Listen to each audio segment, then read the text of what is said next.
McDavid. Moves in, McDavid goes upstairs! What a goal!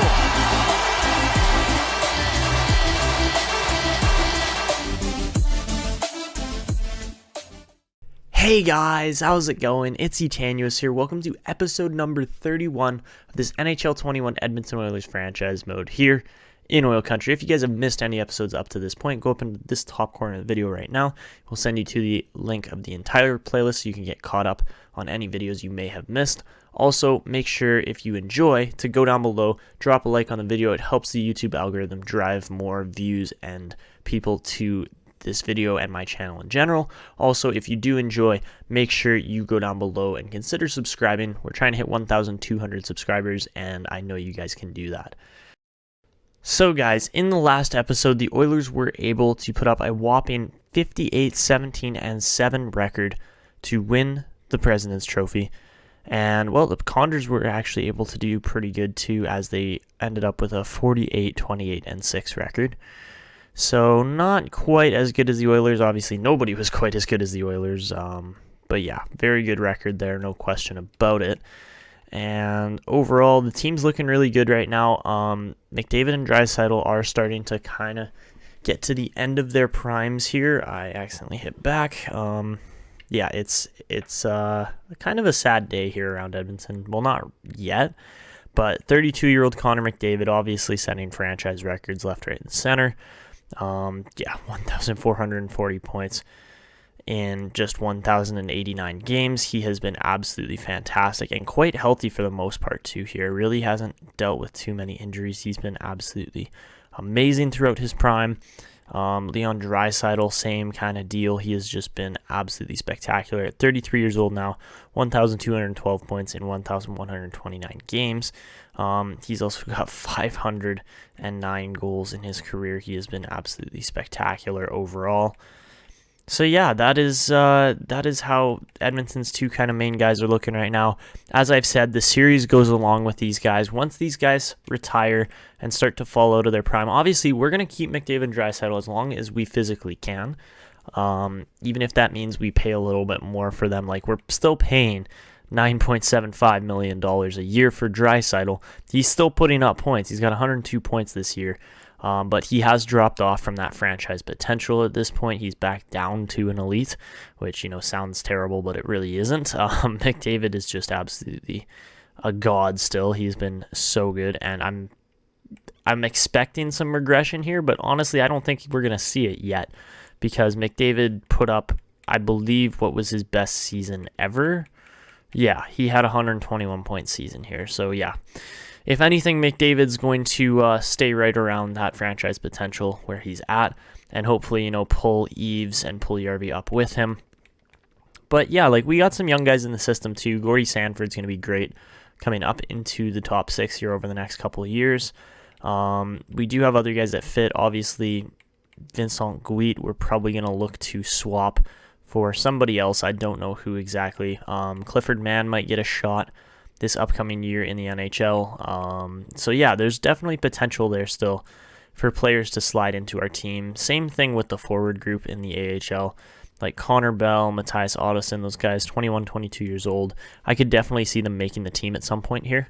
So yeah, that's kind of the situation we're dealing with right now, but our main focus for the Oilers has to be to win the Cup this year, especially just based on the fact that we put up the league's best record in the regular season. We have to go through teams like St. Louis and either Calgary or Vancouver and so on.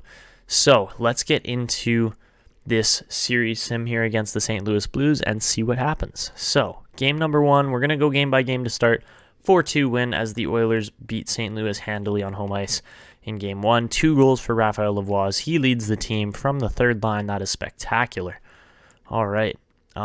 We can also go and double check the league, or the AHL league, and how the Condors are doing. So they lost 4-1 to the Barracudas in game 1, so that kind of sucks. All right. Game number 2 here for the Oilers against St. Louis. Can we take both home ice wins? And no, we cannot. We lose in game 2 to the St. Louis Blues. Lavoie's 2 goals still is the best on the team there. and 8-5 loss. That's pretty bad, but by the looks of it, San Jose was actually a really, really good team. And like the Condors maybe just squeaked in. Yeah, that's how it went. 120 points for San Jose was pretty insane. They were the best team in the league, so I'm not exactly upset that the Condors are struggling here. So yeah, that's just the situation we're dealing with. But I am a little worried for the Oilers here, as this series is tied up 1-1. I wasn't expecting to lose a game to St. Louis, but it is what it is, and we got to push through it here. So game number 3 back in St. Louis. Obviously, we want to at least split this, and Sergei Goldobin goes out with a injured. I didn't even see what the injury was, to be completely honest, but we are missing Goldobin now. So that's not spectacular, but fortunately we do have Coburn to kind of add into the team here, so that's helpful at least. And we did win game number 3 2-1. All right, so heading into game number 4 now, the Oilers look to potentially go up 3-1, but St. Louis obviously still a pretty good team. We actually didn't take a look at St. Louis. They have, what's the guy's name? Lamoureux. I know that's his name, but I can't remember what his first name is, to be completely honest. Mark Lamoureux. Okay, yeah, he's a pretty good player, I would say, and definitely leading this team out of everybody. Wow, this team is really not that good, honestly. They got some good players coming up, like Tiny Mare. Okay. Interesting names, to say the least here. I forgot we shipped Piero Zabotal off there, and Darnell Nurse is also on that team. So a couple Oilers defenders, interestingly enough. Henry Whitney, don't even remember when he got drafted, 2021. That's the team we're up against, and so far, I wouldn't say dominating. They beat us in a game there, but it was also only a 2-1 loss versus we've beat them by 2 goals every game. No, we only beat them 2-1 in the last game. Anyways, Gordie Sanford, 3 points in 3 games. You love to see that, especially from a rookie. And game number 4 is a huge game as the Oilers win 5-1 in St. Louis again to take a 3-1 series stranglehold. And this is where the simulation comes in, guys. We are going to get back into... I know last episode I was mad because we lost... Well, not last episode, but last season when we lost to the Flames in round 2. I was mad just based on the fact that our team really wasn't playing to their fullest potential and shouldn't have lost to Calgary. Yeah, that was annoying, and I did get upset, and I did jump in to play a bit of the game to try and get us tied up, and it just never happened. So, let's see. Commentary's down. That's good.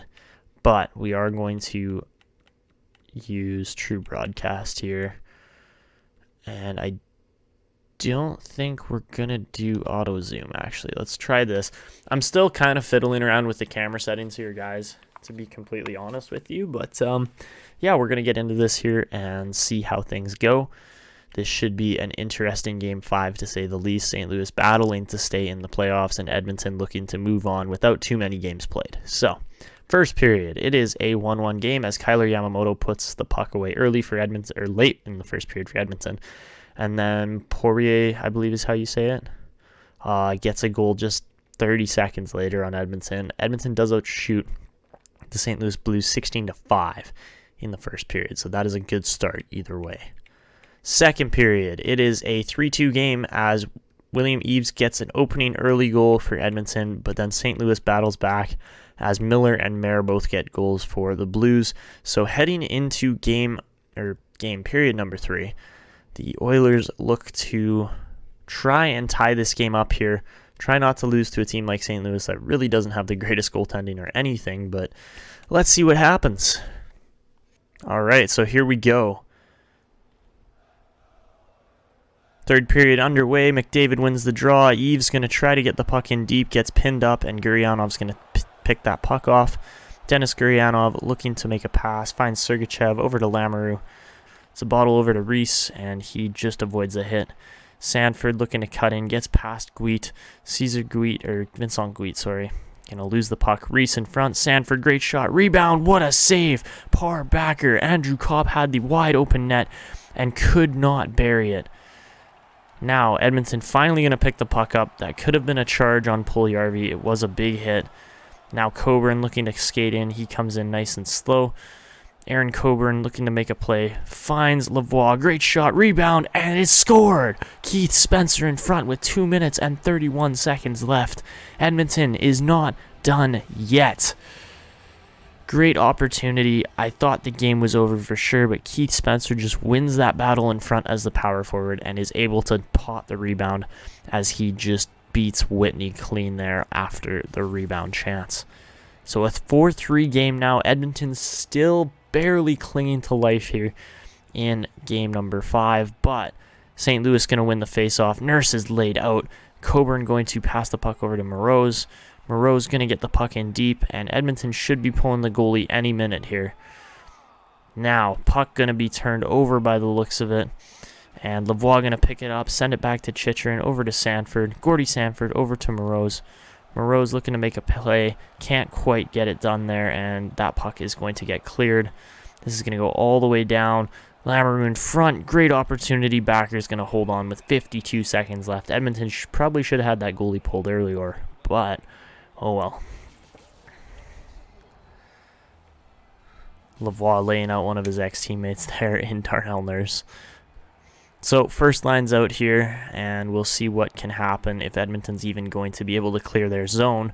And by the looks of it, they probably are not, as St. Louis just holding onto the puck really well. That was a great chance for Guryanov. Edmonton's got to get forward here now. Not much time left, and yeah, Eves turns the puck over. He is going to pick it back up, though. Pass in front to Bouchard. That could have gone to Puljujarvi. Back in front to Draisaitl, over to Mcdavid. Poirier turns it over, and this is probably going to be it, as that puck misses the net. 27 seconds left here. Edmonton really running out of time. McDavid streaking up the middle, though. Draisaitl looks like he's in. Leon Draisaitl over McDavid. Scores! Oh my goodness! What a play, and Edmonton ties it up.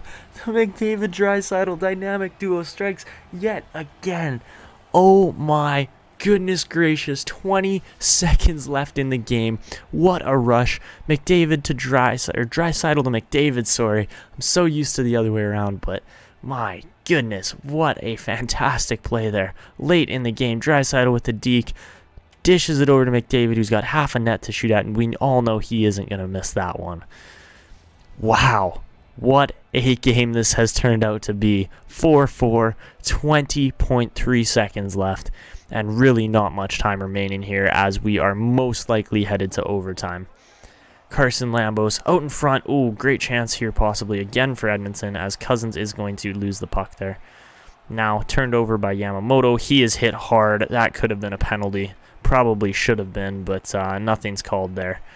And we are headed to overtime. So what a third period that was. My goodness. St. Louis gets the power play goal. Edmonton scores 2 goals in the last 2 minutes and 30 seconds of the game. Just a fantastic third period overall.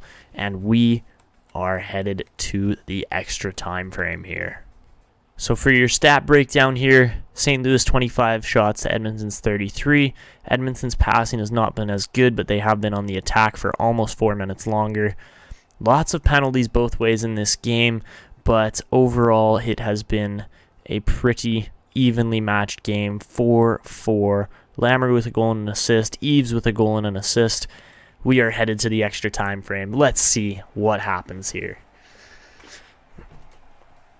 Overtime at Rogers Place beginning now. Here we go.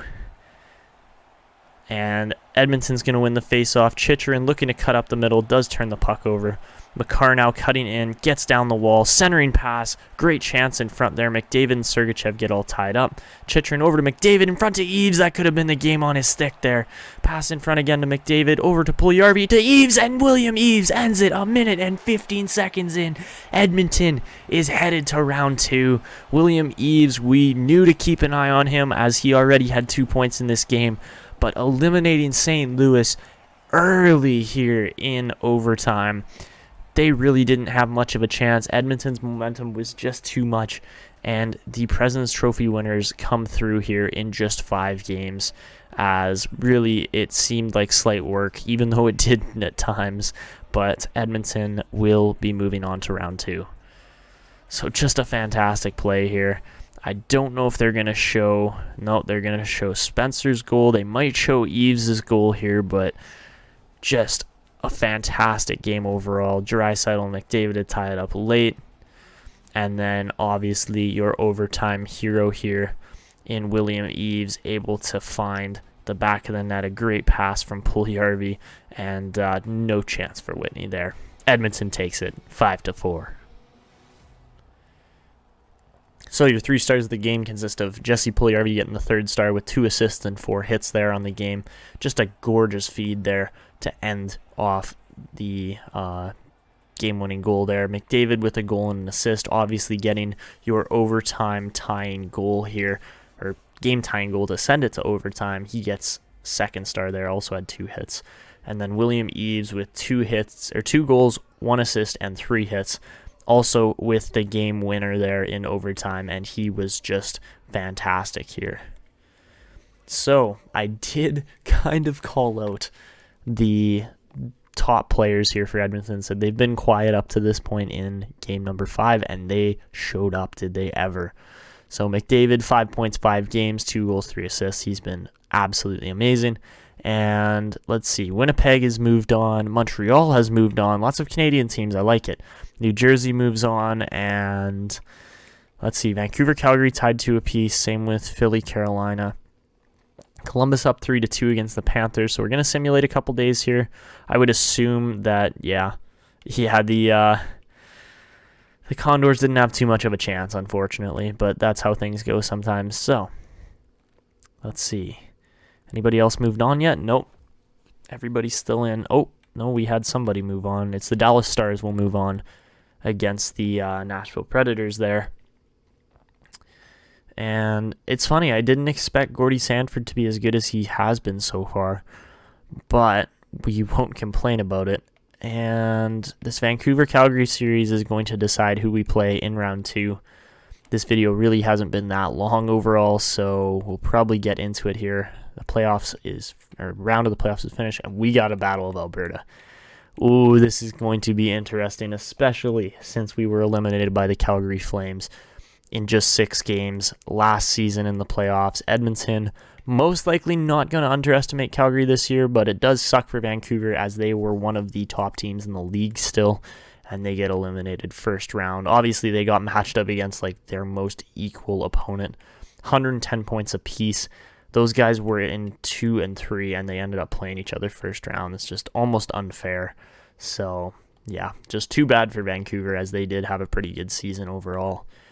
But 3 Canadian teams, there's a 75% chance that we have that we have an all-Canadian matchup here in the Western Conference anyways. Montreal, the only team remaining there in the East, the Canadian, but we also have Columbus against Montreal and then New Jersey against Philly. Those should all be great series to watch. But Edmonton and Calgary, obviously the key matchup here that everybody is going to be set on, as Calgary and Edmonton finished 1 and 2 in the league. They have Matthew Tkachuk, Johnny Gaudreau, Elias Lindholm, Patrick Laine. He is now on that team. So lots of good players here. Hanifin Pesce, Nils Torp, Lyubushkin, and then a bunch of guys that you probably don't recognize. Mike Amadio at center playing defense right now. Philip Gustafsson had a fantastic career season this year, putting up 43 wins and a .904 save percentage. He has been fantastic here for the Flames, but Juuso Välimäki he would be a big piece for the Calgary Flames. That one's going to sting a little bit. So here is that's the team for Calgary. We're going to get into the sim here, and hopefully things go a little bit better against the Flames than they did last year. So here we go, heading into game number 1 versus the Flames at Rogers Place. The Oilers lose 6-5. High scoring. I honestly don't entirely understand how Calgary kept up with our scoring, but they did. 6 goals against is never going to be good enough to win a hockey game, and Edmonton deservedly loses that one in game number 1. Columbus, New Jersey, and Dallas also go up 1-0 in the series that they're in. Heading into game number 2 now, Edmonton's got to be better, and we see another loss, 3-2 here for the Flames. This, again, not the position the Oilers wanted to be in, but it is what it is. Looks like all the Canadian teams except for Calgary could very easily be eliminated, as all those series are 2-0 right now. So, heading into game number 3, this is not exactly what we wanted to see, but Edmonton again loses to the Calgary Flames in overtime this time. I'm sorry, guys. I cannot lose to Calgary in back-to-back years. I'm just not doing it.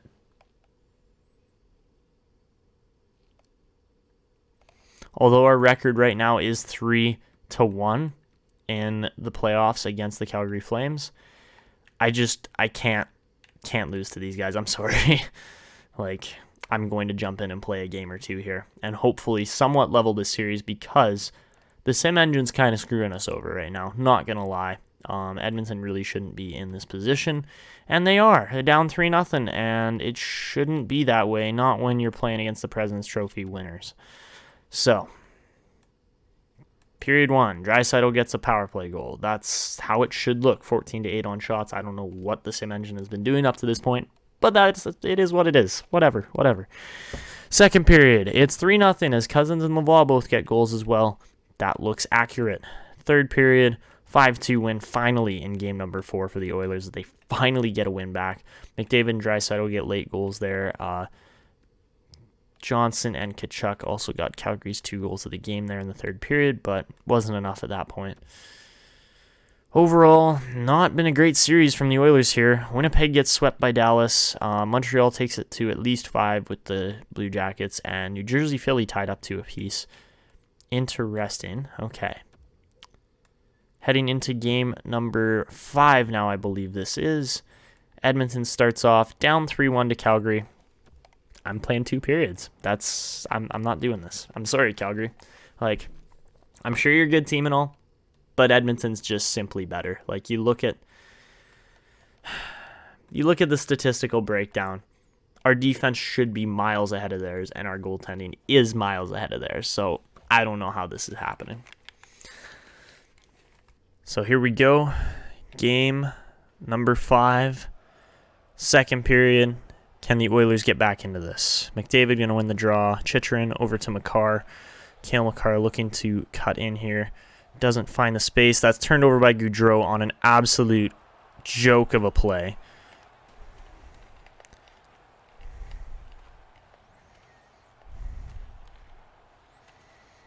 Puljujarvi up to McDavid now. Connor McDavid with the wheels. Cuts in, tries to make the play, couldn't find it. Gaudreau just going to get absolutely leveled here by Chychrun and somehow hold on to the puck. Oh, Puljujarvi, get your stick against the boards, my guy.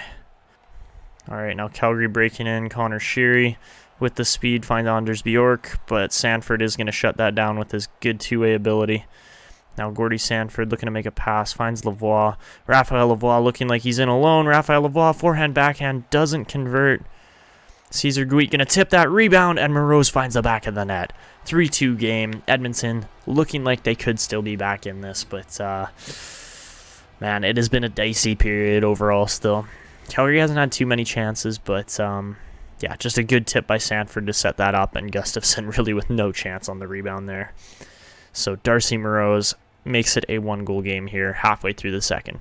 All right, that is the second period for you. Edmonton gets 1 goal back, but overall, Calgary does put the pressure on and kind of shut things down here as we head into the third.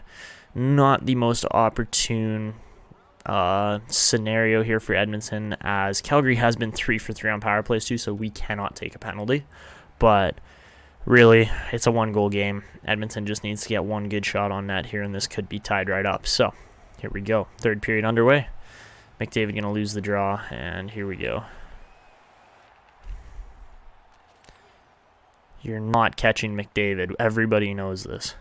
And there it is, Connor McDavid. Like, I just said it. You're not catching him. He is the fastest player ever. Like, just the speed with the puck. Hanifin wasn't getting there. Valimaki wasn't getting there. He's just so hard to shut down, and especially when you don't have one of the top goalies in the league, Gustafsson is going to let that one in more times than not.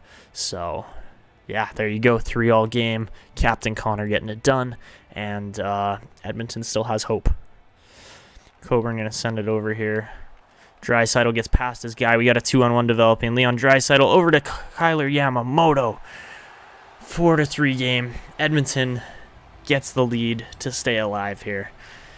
And it was really only a matter of time. Draisaitl, fresh off the bench there, gets on, makes the move, and creates the 2-on-1. No chance really for Philip Gustafsson as the alternate captains go and convert the 2-on-1 there. Just a great play overall. Not much time left now. 6 minutes, 15 seconds to be exact.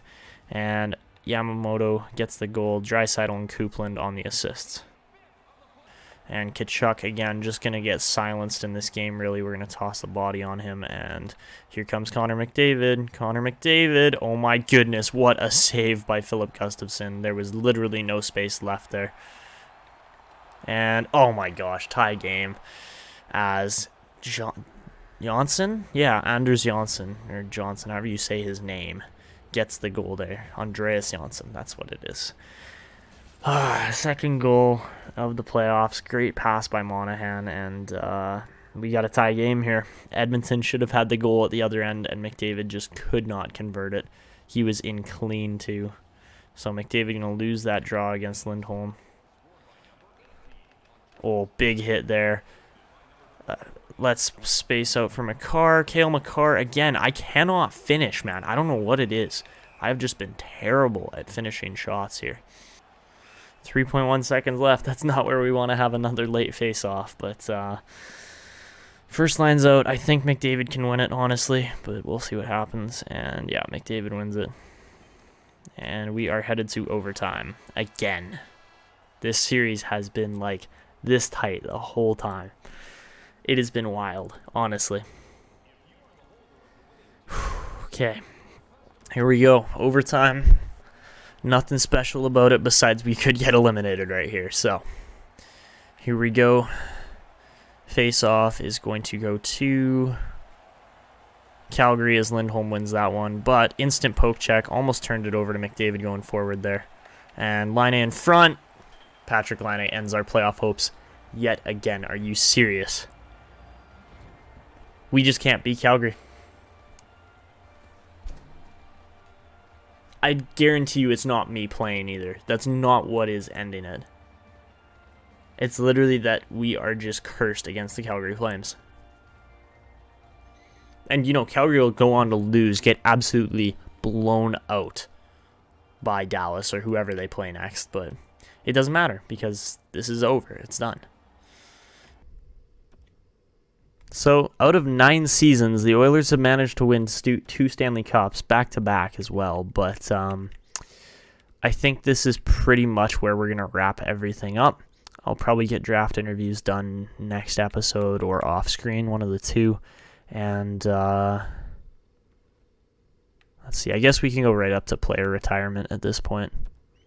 Just simulate ahead. And there you go. The Los Angeles Kings win the number 1 pick. Buffalo moves from 13-2 and San Jose from 8-3. Penguins move down from 4-1 or 1-4, sorry. And then Ottawa from 2-5. Minnesota from 3-6. Lots of teams moving down here because lots of other teams won lotteries there. So we didn't win the Stanley Cup again. Failed our owner goal there, but it is what it is. Got retiring players, and I think this is kind of going to be where we wrap it up. As Backstrom, Sagan, these guys look like they were still playing. Oh my gosh, oh my gosh, Jonathan Huberdeau, why did you retire? 85 points in 82 games, and you're just like, yeah, that's it, I'm done. Like, I mean, maybe, jeez, man, lots of teams or lots of players here could have kept playing. Sad to see, but it is what it is. Ryan Nugent-Hopkins, ex-Oiler there, retires with 846 points in 1,174 games played. Your Hall of Famers would probably be Backstrom, Huberdeau, Scheifele, like all the guys with 1,000 points here. I'd assume those 5 would go to the Hall, but let's see. Jacob Markstrom, 316 wins. You know, lots of decent goalies in here, but nobody crazy good retiring, but yeah, there you have it. And Gustis, Hedman, and Landeskog all become coaches. So that is an interesting one. And yeah, that's where we're going to wrap it up. So if you guys did enjoy this episode, make sure that you go down below, drop a thumbs up on the video. Even if you do, just enjoy watching the Oilers lose, because apparently that's all we're good at doing on this channel. But yeah, also feel free to subscribe if you haven't anyways, or haven't already. We're trying to hit 1,200 subs. Also, feel free to go down below and leave comments to possibly get featured on things you think we should do, players you think we should sign, so on and so forth. And don't forget to turn on the notification bell so you never miss a video. But that's going to be it for me. This is Etanyos signing out, and see you.